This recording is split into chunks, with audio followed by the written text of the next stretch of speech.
At first sight, you wouldn't take Ukraine for a land of opportunity, unless you're into peddling weapons. The Javelin system will help Ukraine build its long-term defense capacity to defend its sovereignty and territorial integrity in order to meet its national defense requirements. Now, ain't that just the American dream? Selling weapons to a nation that can barely afford to keep itself warm in the winter. And not just any weapons, the Javelin, by far the most expensive in its class. More than $200,000 for the launcher and a rocket. Wasn't easy, though. It took a concentrated push by arms manufacturer lobbyists and politicians to overturn a ban on lethal weapon sales to Ukraine. And this man was at the center of it. The significance of this is that we lifted the Obama-era arms ban.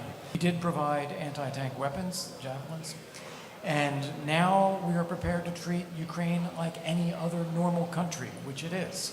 Just look at this face. Doesn't it radiate honesty and empathy?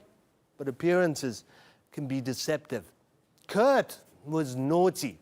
Kurt had a little side gig going on that was all hush-hush. Aside from representing Trump in Ukraine, he also worked for BGR, a huge and powerful lobbying group which, surprise, lobbies for Raytheon, the company that manufactures Javelin missiles and will make millions by selling them to Ukraine. Kurt, unfortunately, resigned in September. Aside from the whole potentially corrupt thing with BGR and Raytheon, he was also embroiled in the Trump-Ukraine scandal.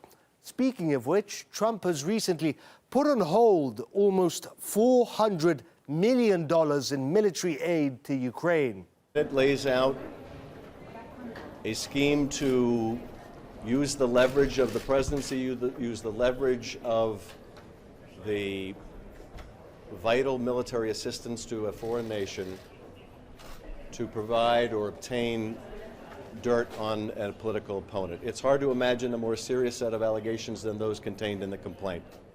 Surely they can't all be rotten. This is Adam. Adam has a much friendlier face than Kurt. Adam seems genuinely concerned about Ukraine. Alas, Adam doesn't seem to be any better. See, among Adam's sponsors is a fellow named Igor Pasternak, who makes a lot of money on military contracts with Ukraine. Mr. Pasternak recently hosted a fundraiser for Adam, after which the congressman began all but demanding that the U.S. send money and arms to Ukraine, which would allow his generous sponsor to rearm the entire Ukrainian military. The M16 project was conceived some time ago, as the Ukrainian Armed Forces, Border Guards and National Guard will with time switch to NATO standards. Honestly, you could probably film Sin City 3 with characters based on these guys. But even if you don't sell guns and don't get kickbacks or donations from arms manufacturers, you can still use Ukraine.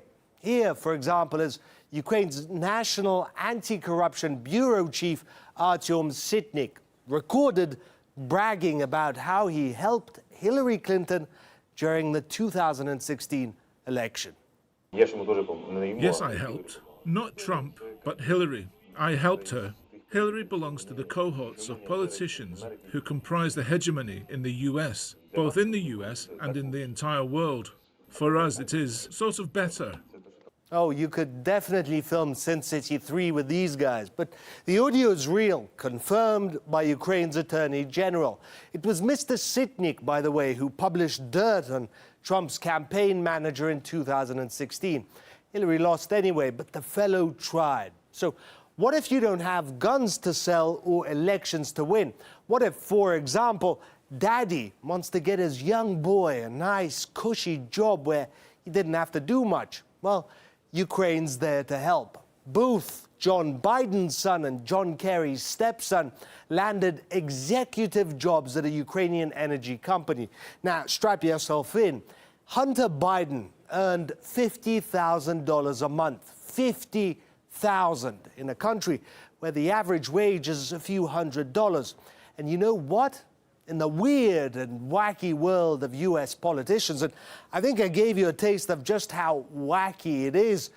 That's normal. The underlying problem here was, of course, Hunter Biden receiving $50,000 a month from a Ukrainian energy company. Do you think that that is evidence of corrupt behavior? No, people sit on boards and they get monetary payments. It was always a playground for America, Ukraine. In 2013, Victoria Nuland boasted about the billions America spent supporting democracy in Ukraine, or meddling in its politics. You pick. Since Ukraine's independence in 1991, the United States has supported Ukrainians as they build democratic skills and institutions, as they promote civic participation and good governance, all of which are preconditions for Ukraine to achieve its European aspirations. We've invested over $5 billion to assist Ukraine in these and other goals that will ensure a secure and prosperous and democratic Ukraine. Well, thank you, Ms. Nuland. Didn't Ukraine turn out great? But then again, look at it like an American senator. You don't care that Ukrainians are poor, cold, stressed, and hopeless. What you care about is that your sponsors can make money and keep donating to you. What you care about is Ukrainians helping you in elections. What you care about is Ukraine providing your kids with comfy little jobs that pay millions over the years. And if you're an American senator, well, Ukraine couldn't have turned out any better.